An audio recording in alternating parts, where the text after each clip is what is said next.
If you want to bake a cake, you follow a recipe. You measure out exact amounts of flour, sugar, and butter so it turns out exactly right. In a laboratory, a chemical equation works the same way. It is a recipe for creating a substance. To make following a recipe easier, bakers use grouping words.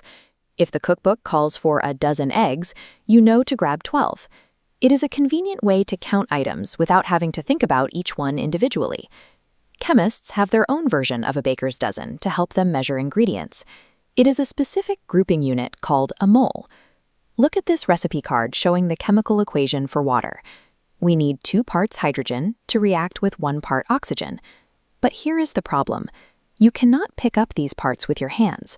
Atoms are microscopic, entirely invisible to the naked eye. Since a chemist cannot physically count out individual invisible atoms, they found a way to translate a physical count into a measurable weight. The solution they found is straightforward. You can count vast amounts of tiny items simply by weighing them. To make that math work, scientists use a standard batch size, shown here, known as Avogadro's number. It is a 6, followed by 23 zeros. That number is so large that it helps to picture it using a familiar object. Imagine holding a regular basketball. If you gathered exactly 1 mole of those basketballs, they would clump together into a massive sphere the same size as planet Earth. Chemists use this massive number for their standard batch because individual atoms are incredibly light. You need a vast quantity of atoms grouped together just to create a pile heavy enough to register on a basic laboratory scale. To translate between the tiny weight of a single atom and a scoop of powder in the lab, we look at the periodic table. Let's zoom in on the box for carbon.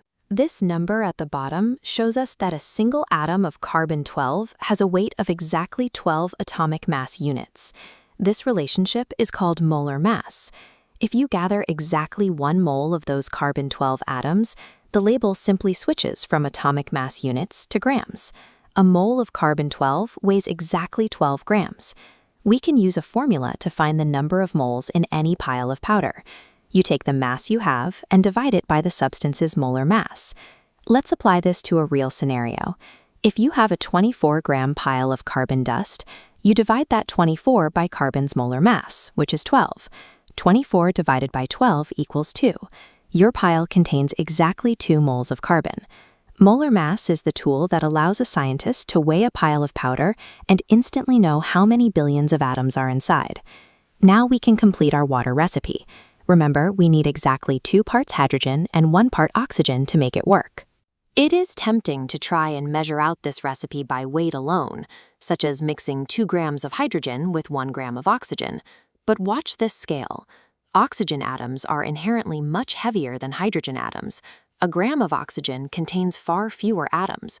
Weighing by grams gives a mismatched ratio, leaving leftover hydrogen with no oxygen partners.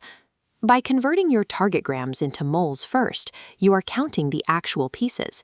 It guarantees you have the exact ratio of atoms needed to finish the recipe without any leftovers. The mole is a bridge between the microscopic world and the laboratory. It allows us to hold the building blocks of matter in our hands and know exactly how many are there.